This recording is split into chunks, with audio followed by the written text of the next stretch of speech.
Important था, मैंने आपको बताया। अब हम आ जाते हैं ट्राई हैलोजन डेरिवेटिव्स, समझ गए बच्चों, जिसमें हमें CH3 हेलो ट्राई हेलो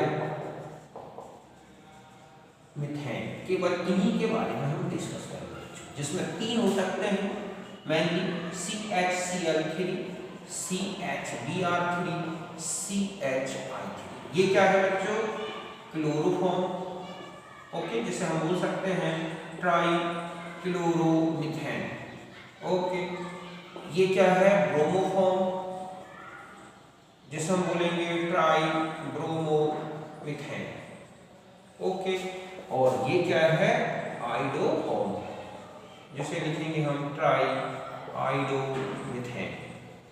तो हम इनके बारे में डिस्कस करेंगे और डिटेल में जो हम लेंगे वो होगा क्लोरोफॉर्म, क्योंकि इनकी जो रिएक्शंस हैं लगभग तीनों में सिमिलर होती है। हम इसकी पहले प्रिपरेशन देखते हैं, ये आइडो हो, ब्रोमो हो, क्लोरो हो, हम इनकी प्रिपरेशन को एक लेंगे। तो सबसे पहले हम लेंगे क्लोरोफॉर्म के बारे में। ओके, क्लोरोफॉर्म की प्रिपरेशन जो सबसे ज्यादा होती है वह हेलो, ठीक है, हेलोफॉर्म रिएक्शन। हम आ जाते हैं किसमें? Preparation, haloform reaction. देखो हेलोफॉर्म रिएक्शन तो सीधा है कि मैंने आपको पूरी डिटेल में दी है इस रिएक्शन की मैकेनिज्म। ये बता दूं, जैसे CH3CHO, मतलब ये है CH3CO, इतना ग्रुप किसी में दिखता है या फिर इतना ग्रुप दिखता है किसी में, ओके, या CH3CHX, इतना ग्रुप किसी में दिखता है, तो ये कंपाउंड हेलोफॉर्म रिएक्शंस देते हैं। हेलोफॉर्म रिएक्शन में क्या होगा कि ये कंपाउंड होंगे और हम यहाँ पर कौन सा ब्लीचिंग पाउडर ये लेंगे और इनको हीट करेंगे, तो हम देखेंगे कि हमें क्या मिलेगा हेलोफॉर्म में, यहाँ तो क्लोरोफॉर्म मिल जाएगा, या फिर इनकी रिएक्शन हेलोजन से करा दें तो भी हमें यहाँ तो क्लोरोफॉर्म पर्टिकुलर बनेगा, और अगर हम हेलोजन के साथ रिएक्शन कराएंगे तो हम देखेंगे कि ये जो कंपाउंड्स हैं किसकी प्रेजेंस में? हेलोजन और बेस की प्रेजेंस में, चाहे वो बेस कोई भी हो जाए, चाहे कैल्शियम का हाइड्रोक्साइड हो या NaOH, हेलोजन और इन कंपाउंड्स की रिएक्शन से हेलोफॉर्म, ब्लीचिंग पाउडर के साथ पर्टिकुलर इन कंपाउंड्स की रिएक्शन कराओगे तो आपको मिलेगा क्लोरोफॉर्म। ओके, तो सबसे पहले हम क्लोरोफॉर्म की प्रिपरेशन देखते हैं। ओके, देखो कैसे, तो इन कंपाउंड्स में से हम इथाइल अल्कोहल का यूज करें, ठीक है, कि ये जो है इथाइल अल्कोहल और प्लस ब्लीचिंग पाउडर, इनकी रिएक्शन से बनता है बच्चों। देखो कैसे, ब्लीचिंग पाउडर ये है, हम जनरली इस रिएक्शन में OCOCl2 हम ये ले लें, OCl2 प्लस वाटर, तो बनता है CaOH whole twice plus Cl2। इन दोनों का देखो कैसे यूज होता है। यहाँ पर सेकंड स्टेप है CH3 CH2OH प्लस Cl2। यहाँ पहले ऑक्सीडेशन होगा बच्चों, ऑक्सीडेशन मींस यहाँ से हाइड्रोजन और ये चेंज हो जाता है CH3 CHO में प्लस 2HCl, फिर और आगे रिएक्शन होगी CH3 CHO प्लस Cl2 3। अब क्लोरीनेशन होगा, ठीक है, सब्स्टिट्यूशन होगा, तो हमारे पास CCl3 CHO प्लस 3HCl, ये जो बनता है ये क्या है? Chloral. Okay, try chloro aldehyde, acetaldehyde. अब क्या होगा कि जो कैल्शियम हाइड्रोक्साइड है इसमें जो बना हुआ है plus CCl3 CHO CCl3 CHO, तो यहाँ से इतना रिमूव होगा और मिलेगा CHCl3 के 2 मोल्स प्लस CaO, या हम इसको ऐसा लिख सकते हैं HCOO whole twice Ca, calcium formate, और ये क्या बन जाएगा? क्लोरल। समझ गए ना? तो इस तरह से क्लोरल जो है एथाइल अल्कोहल से क्लोरोफॉर्म का प्रिपरेशन होता है। और अगर हेलोजन्स बनाने हैं, अगर हेलोजन जो डेरिवेटिव्स हैं, ट्राई हेलोजन डेरिवेटिव्स हेलोफॉर्म्स बनाते हैं, तो हम इस रिएक्शन को ऐसा भी ले सकते हैं कि डायरेक्ट हम हेलोजन का यूज करें, कि ये है हमारे पास CH3 CH2OH प्लस, अब यहाँ पर I2 है, Cl2 है, Br2 है, इनका पहले रिएक्शन कराओगे तो क्या बन जाएगा? ऑक्सीडेशन हो जाएगा, जाएगा CH3CHO, जो आगे फिर हैलोजन से रिएक्शन करेंगे जैसे कि तो CH3CHO बन जाएंगे। यहाँ X क्या है, क्लोराइड है, ब्रोमाइड है और आयोडाइड। फिर इसकी रिएक्शन जब हम NaOH से लेंगे, समझ गए बच्चों कि यहाँ किसकी रिएक्शन हम ले रहे हैं, NaOH, तो यहाँ से ये रिमूव होगा और बन जाएगा CHX3 प्लस HCOONA, तो ये बन जाएगा हैलोफॉर्म। अगर X क्लोरीन है, X2 क्या है, Cl2, तो क्या बनेगा, क्लोरोफॉर्म। X2 Br2 है तो ब्रोमोफॉर्म, X2I2 है तो आयोडो। इस तरह से ये तीनों हैलोफॉर्म्स बनते हैं। एक रिएक्शन होती है कि जिन कंपाउंड्स में CH3CO ग्रुप है, CH3CHO या जिस तरह का मैंने ग्रुप्स बताए हैं वो ग्रुप है, और आयोडीन और NaOH के साथ ट्रीट कर दिया जाए तो येलो कलर का प्रेसिपिटेट आता है। इससे ये कंपाउंड में CH3CHOH या CH3CHO या CH3CO ग्रुप, इनका आइडेंटिफिकेशन किया जाता है और इसको बोलते हैं हैलोफॉर्म रिएक्शन। एल्डिहाइड कीटोन्स में हम इसको पूरा और भी डिस्कस करेंगे। हैलोफॉर्म रिएक्शन के बारे में पूरी डिटेल, मैकेनिज्म, इनके एप्लीकेशन सब मैंने कहाँ बताए हैं, आप GOC में जाएं, वहाँ हैलोफॉर्म रिएक्शन के नाम से मिल जाएंगे। दूसरा है कि manufacture of manufacture of chloroform. तो ध्यान रखें कि जो क्लोरोफॉर्म की मैन्युफैक्चरिंग की जाती है इंडस्ट्रियल लेवल पर जो बनाया जाता है बच्चों, वो बनाया जाता है इस तरह से FeH2O की प्रेजेंस में CCl4 का, तब बनता है CHCl। इस तरह से लार्ज स्केल में जो है ना, जो बनाया जाता है क्लोरोफॉर्म इंडस्ट्रियल लेवल पर, वो बनाया जाता है कार्बन टेट्राक्लोराइड की रिएक्शन से। और तीसरी है प्योर क्लोरोफॉर्म प्रिपरेशन।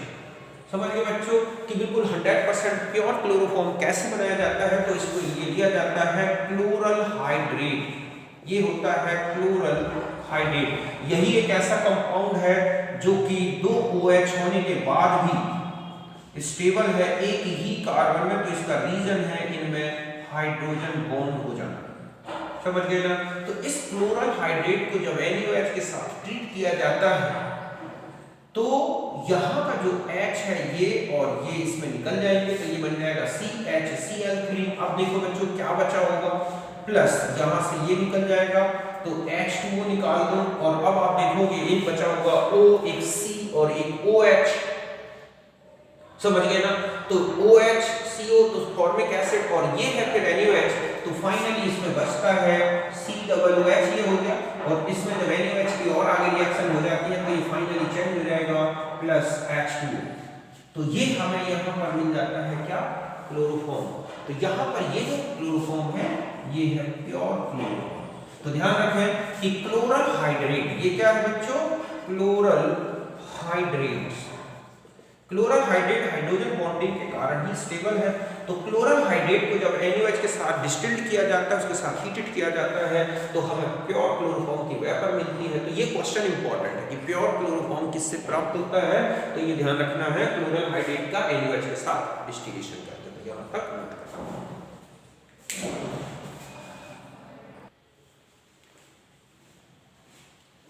अब देखो बच्चों, अब हम आ जाते हैं जो हैलोफॉर्म्स हैं उनकी फिजिकल प्रॉपर्टीज में।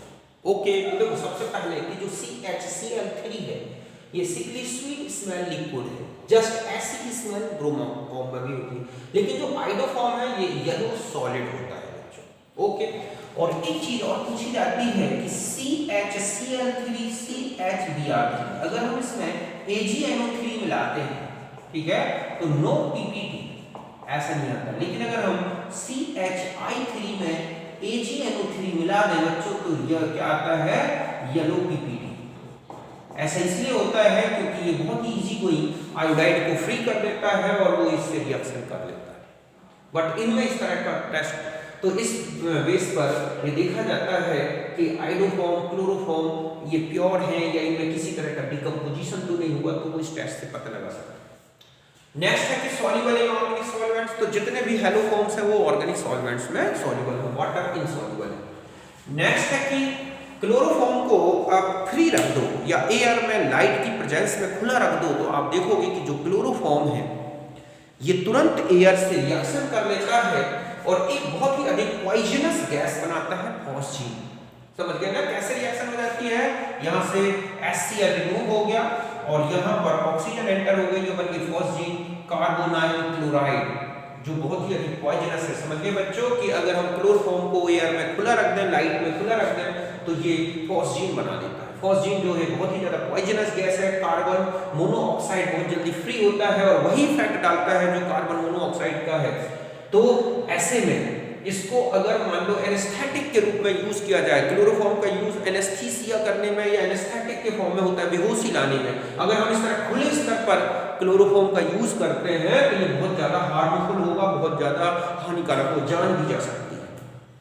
इसलिए बहुत ही सावधानी से इसका यूज करना होता है। अब आता है कि इसको कैसे स्टोर करके रखा जाए लंबे समय तक। पहली बात तो इसको जब ये रिएक्शन ना हो, फॉस्जीन का बनना रोकना हो, तो एक तो इसे एक ब्लू या ब्राउन कलर की बॉटल्स में बिल्कुल ब्रिम मतलब मुंह तक भर के रखा जाता है, ढक्कन जहां तक है वहां तक बिल्कुल भर के रखा जाता है। समझ गए बच्चों? Store in blue brown bottles, coloured bottles and filled up to brim, रंगीन बोतलों में मुंह तक भर कर रखा जाता है। और लंबे समय तक रखना है, बार बार यूज करना है, तब उसमें क्या मिला दिया जाता है? Ethyl alcohol. यहाँ पर जो इथाइल अल्कोहल है ये कैटालिटिक पॉइजन की तरह वर्क करता है और ये फॉस्जीन को बनने से रोक देता है। कैसे रोक देता है? देखो कि यहाँ पर जो क्लोरोफॉर्म है, अगर उसने फॉस्जीन बना ली है तो यहाँ पर जैसे ही आप इसमें इथाइल अल्कोहल मिलाओगे, HOC2H5 HOC2H5 यहाँ से ये निकाल देगा और क्या बन जाएगा? डाइइथाइल कार्बोनेट, जो कि पॉइजनस नहीं होता बच्चों। समझ गए ना? तो क्लोरोफॉर्म में इथाइल अल्कोहल मिला देने से फिर अगर फॉस्जीन बन भी गई है ना तो वो फिर हमारे लिए हार्मफुल नहीं होगी। क्यों? क्योंकि इथाइल अल्कोहल इस तरह से फॉस्जीन को किसमें चेंज कर देता है? एथाइल कार्बोनेट में, डाइइथाइल कार्बोनेट में। अब ये पता लगाना हो कि क्लोरोफॉर्म में फॉस्जीन बनी है या नहीं, तो इसको कैसे आइडेंटिफाई किया जाए? तो देखो बच्चों, इस रिएक्शन में आपने देखा कि क्लोरोफॉर्म जब किससे रिएक्शन करता है? O2 से, तो फॉस्जीन में चेंज हुआ और प्लस HCl। हम इसमें AgNO3 मिला दें, क्लोरोफॉर्म की कुछ पॉइंट्स ड्रॉप्स लेके, तो आप देखोगे AgCl का व्हाइट प्रेसिपिटेट आ जाता है। अगर क्लोरोफॉर्म AgNO3 के साथ व्हाइट प्रेसिपिटेट दे रहा है तो इसका मतलब है उसमें फॉस्जीन है।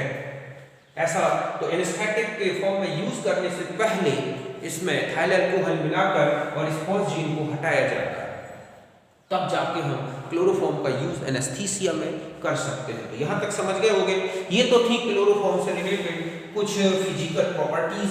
अब हम आ जाते हैं क्लोरोफॉर्म की रिएक्शंस के बारे में, जो कि आती रहती हैं, रिपीट होती रहती हैं। तो आप देखोगे हालांकि ये रिएक्शंस आगे भी कई जगह आ जाएंगी, फिर भी हम यहाँ पर जो इंपॉर्टेंट रिएक्शंस है क्लोरोफॉर्म की वो देखते हैं। देखो कौन सी रिएक्शन है? एक तो अभी आपको मैंने बता दी कि एयर से रिएक्शन करा दें तो क्या बन जाता है? CuCl2, ओके, और प्लस क्या? HCl की रिएक्शन तो ये हो गई। दूसरी है क्लोरोफॉर्म की रिएक्शन जो है अगर हम KOH से कराते हैं, समझ गए बच्चों, 3KOH, तो देखो क्या बन जाएगा? OH OH OH, तो चेंज हो जाता है HCOOH। अब मीडियम KOH का है तो फाइनली यहाँ पर पोटेशियम फॉर्मेट बनेगा। तो आप देख रहे हैं कि जो हेलोफॉर्म्स होते हैं ना बच्चों, वो हाइड्रोलाइज्ड होकर क्या बनाते हैं? फॉर्मिक एसिड या उसका पोटेशियम सोडियम सॉल्ट। इसलिए फॉर्मिक एसिड बनने के कारण ही इन्हें हेलोफॉर्म बोला जाता है। समझ गए ना? इनमें फॉर्मिक एसिड बनता है, तो इनके हाइड्रोलिसिस से फाइनल कंपाउंड HCOOK बनेगा।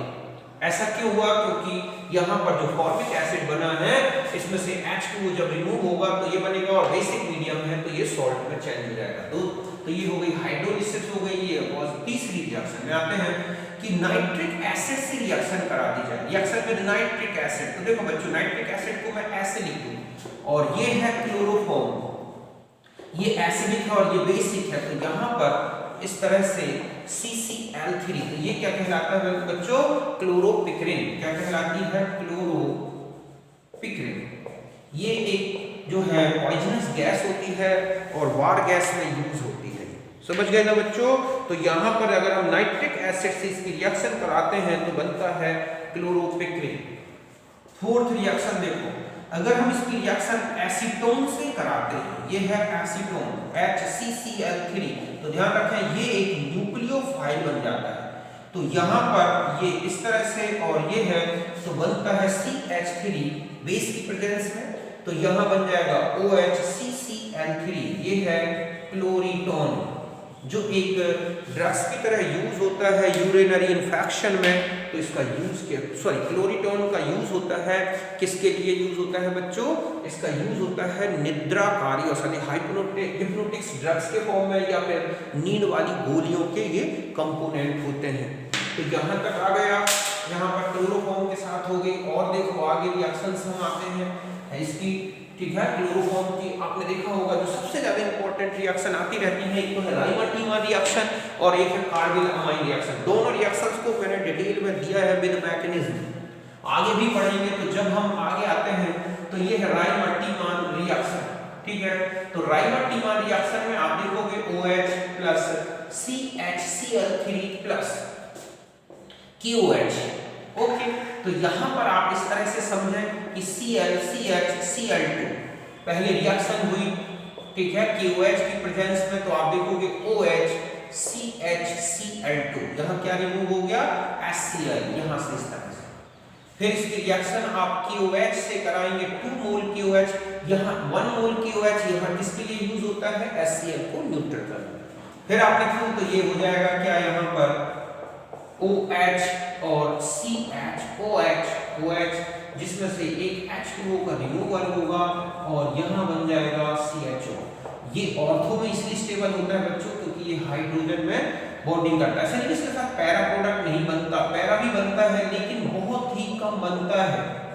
ये मेजर होता है क्यों? क्योंकि ये CHO ग्रुप और OH हाइड्रोजन बॉन्डिंग के कारण इनका ऑर्थो का जो रेशियो है वो बढ़ जाता है। तो ये इस तरह से, तो ये है। अगर यही रिएक्शन किसके साथ कराई जाए बच्चों? CCl4 के साथ, KOH में। तो यहाँ पर देखो आप क्या आ जाएगा? OH और CCl3। फिर यहाँ पर KOH से रिएक्शन कराओगे तो यहाँ पर आ जाएगा हमारा COH, OH, OH और फिर इसमें से H2 रिमूव कर दें आप तो आप देखोगे कि यहाँ होगा COOH। ये कौन सा है? Salicylic acid. तो ये रिएक्शन जो है ये वाली, इसको बोलते हैं राइमर-टीमान, ठीक है, फॉर्माइलेशन। ये कौन सी रिएक्शन है? राइमर-टीमान फॉर्माइलेशन। और ये रिएक्शन है राइमर-टीमान कार्बोक्सिलेशन। तो ध्यान रखें इतना सा कि इस रिएक्शन में जो है हैलोफॉर्म की रिएक्शन किससे कराई गई है? ठीक है, कि जब क्लोरोफॉर्म की रिएक्शन फिनॉल से होती है तब तो बनता है सैलिसल्डिहाइड। अगर यही क्लोरोफॉर्म CCl4 से रिएक्शन करा दे तो सैलिसाइलिक एसिड बन जाएगा। ये फॉर्माइलेशन है, ये कार्बोक्सिलेशन है। इसका जो रिएक्शन इंटरमीडिएट बनता है वो है डाइक्लोरोकार्बीन। ओके, तो यहाँ पर डाइक्लोरोकार्बीन रिएक्शन इंटरमीडिएट होता है और फिर वो आगे इस तरह की रिएक्शंस देखता है। तो एक तो ये रिएक्शन है, आप इसकी मैकेनिज्म पूरा राइमर-टीमान रिएक्शन मैंने बता दी है। फिर से हम क्लोरोफॉर्म में आएंगे तो वहां पर भी देखेंगे, यहाँ पर इसकी रिएक्शन थी। और एक है कार्बाइल अमाइन रिएक्शन। कौन सी बच्चों? Carbyl amine reaction. Carbyl amine reaction में आप देखते हैं कि यहाँ पर लिया जाता है NH2 plus CHCl3 plus 3KOH। यहाँ से ये 3KCl रिमूव कर दो, यहाँ से ये H और ये रिमूव कर दो OH, तो यहाँ देखोगे N बचेगा, यहाँ C। तो हमारे पास ये जो कंपाउंड बनता है NC प्लस क्या बन जाएगा? 3KCl plus 3H2O। तो ये क्या है? Phenyl isocyanide. समझ गए ना? जो बहुत ही एलर्जिकर अनप्लेसेंट स्मेल में रहता है, जिसके बेस पर इसका आइडेंटिफिकेशन किया जाता है प्राइमरी एल। ठीक है, तो यहाँ पर हम कोई भी प्राइमरी अमाइन भी ले सकते हैं और यही रिएक्शन आप प्राइमरी अमाइन की किससे करा दें? इससे। तो आप देखोगे एल्काइल आइसोसाइनाइड बन जाएंगे। तो इस रिएक्शन का यूज होता है NH2 ग्रुप के फंक्शनल ग्रुप के फॉर्म में जब होता है NH2 में तो उसके आइडेंटिफिकेशन में। तो ये है कार्बन अमाइन रिएक्शन। इसकी मैकेनिज्म ये सब के बारे में मैंने पहले भी मैकेनिज्म बता चुका हूँ। तो ये रिएक्शन है और एक रिएक्शन और आते हैं, पहले हम इसे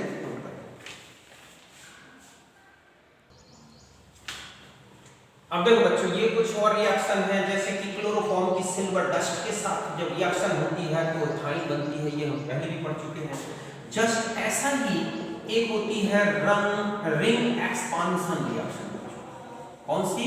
रिंग एक्सपांशन रिएक्शन। तो देखो कैसे होती है रिंग एक्सपांशन रिएक्शन। सपोज यहां पर हमारे पास ये है पायरोल और CHCl3 प्लस KOH इसकी रिएक्शन होती है, तो आप देखोगे कि यहां पर पिरिडीन बनता है। ये क्या बन जाता है? पिरिडीन। जस्ट ऐसा ही अगर आप देखें कि ये है आपके पास इंडोल, ओके, तो यहां पर अगर हम क्लोरोफॉर्म की रिएक्शन करा दें KOH की प्रेजेंस में, तो आप देखोगे ये क्यूनोनिन में चेंज हो जाएगा ऐसा। तो ये ऐसे कैसे हुआ? ठीक है, तो देखो बच्चों इनकी रिएक्शन से क्या बनता है? CCl2 कार्बन, ये पहले बता चुके हैं हम। फिर क्या होता है कि ये है हमारे पास क्या? पायरोल। यहां पर CCl2 हम जानते हैं कि बाइनरी या कहें कि बाइवैलेंट है, तो ये इधर और इधर, ठीक है, जुड़ जाएगा और पहले इस तरह का एक कंपाउंड बन जाएगा। यहां पर Cl और यहां पर Cl और ये इधर से जुड़ा हुआ है, समझ गए ना? अब क्या होगा कि ये बॉन्ड इधर, ये बॉन्ड इधर, ओके, तो ये बॉन्ड इधर आ जाता है और ये रिमूव हो जाएगा। तो देखो क्या हो जाएगा यहाँ पर, जैसे ही ये बॉन्ड, तो यहाँ पर ये वाला कार्बन, ओके, ये है, ये कार्बन ये है, यहाँ से Cl, आप देखोगे कि ये बॉन्ड इधर आएगा तो यहाँ डबल बॉन्ड, यहाँ डबल बॉन्ड, H निकल जाएगा, ओके, और जब ये बॉन्ड इधर आएगा तो यहाँ डबल बॉन्ड, ये C था, और यहाँ पर जो है H तो ऑलरेडी होता है तो ये है, और प्लस यहाँ का H और ये जो Cl है इस तरह से निकल जाता है। तो ये जो हमारी इसमें चेंज हो जाता है पिरिडीन में। एक तो ये है, ओके, तो इस तरह से पायरोल को पिरिडीन में, इंडोल को क्वाइनोल, ये क्या है? इंडोल है बच्चों, ठीक है, और ये क्या है? क्यूनोनिन, समझ गए ना?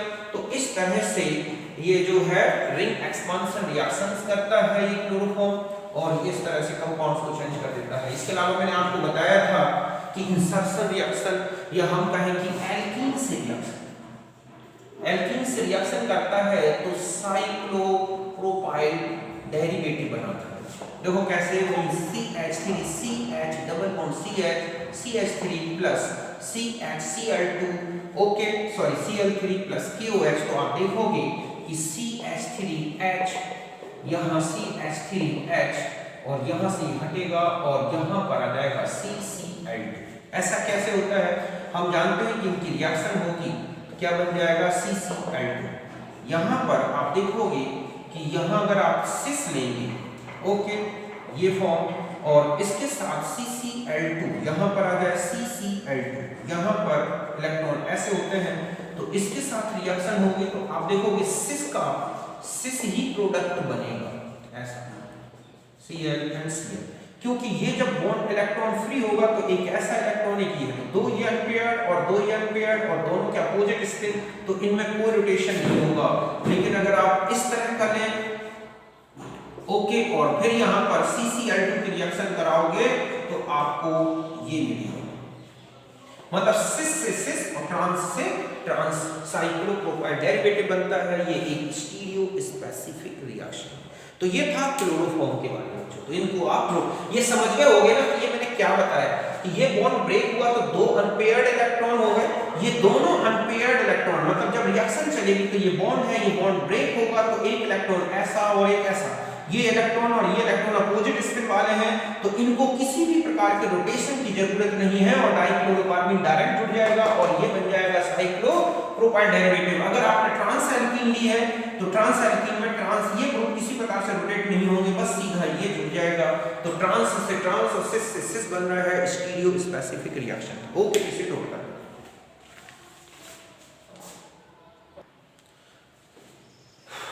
अब देखो बच्चों, फाइनली आपको CCl4 थोड़ा सा और देख लेना है। CCl4 भी बहुत इंपॉर्टेंट है, इसमें काफी क्वेश्चंस आ चुके हैं। CCl4 की प्रिपरेशन ये है कि CH4 को Cl2 की एक्सिस में, समझ गए ना, ट्रीट किया जाए तो CCl4 बनेगा। कार्बन डाइसल्फाइड और Cl2 की रिएक्शन कराई जाए तो बनता है या कार्बन डाइसल्फाइड, ठीक है, और CH2 की रिएक्शन से भी ये बनता है CCl4, समझ गए ना, और प्रोपेन से इनकी रिएक्शन से भी CCl4। ये तो प्रिपरेशन इतनी इंपॉर्टेंट नहीं है, फिर भी देख लेना। लेकिन अब यहाँ देखो, अगर इसे 500 डिग्री सेंटीग्रेड पर H2 के साथ तो फॉस्जीन बनती है, इसके साथ ट्रीट किया जाए, अभी मैंने देखा था क्लोरोफॉर्म बनाने की जो मैन्युफैक्चरिंग मेथड है वो इसी से होती है। NaOH के साथ रिएक्शन कराओगे तो आप देखोगे कि इसमें 4 OH जुड़ जाएंगे, ऐसे 4 Cl हट के हाइड्रोलिसिस करा दोगे, बाद में ये चेंज हो जाएगा फॉर्मिंग किसमें CO2 और किसमें H2O, जो कि KOH के मीडियम में डिसॉल्व होकर और किसमें चेंज हो जाएगा K2CO3। ये अभी मैंने आपको फिनॉल के साथ कार्बन राइमल्टीमेन फॉर्म कौन सी रिएक्शन बताई थी, राइमल्टीमेन कार्बोक्सिलेशन, तो ये वो रिएक्शन है। जिंक H2O की प्रेजेंस में अगर ट्रीट किया जाए तो ये इस तरह से चेंज होता है। इसका सबसे ज्यादा यूज होता है फायर एक्सटिंग्विशर में, और ये इस नाम से मिलता है, कौन से नाम से, पायरीन। ओके, पायरीन के नाम से फायर एक्सटिंग्विशर का यूज होता है। इसके अलावा ये हेलमिंथीसाइड्स जो होती है डिसीज, जो कि हुक वॉर्म, जो पेट में होते हैं हुक वॉर्म, उनके ट्रीटमेंट में यूज होती है। तो ये कुछ इंपॉर्टेंट है CCl4 के बारे में। तो ये था पॉलीहैलोजन डेरिवेटिव्स, तीनों बता दिए मैंने आपको, डाई, ट्राई और टेट्रा। इनको जितना मैंने बताया है इनको अच्छी तरह से एक बार देख लो, यही इंपॉर्टेंट है इनमें। ओके, अब जो नेक्स्ट हमारा वीडियो होगा वो होगा हैलो एरीन्स के बारे में। तो मिलते हैं नेक्स्ट वीडियो में, तब तक के लिए बाय, नमस्कार, थैंक यू।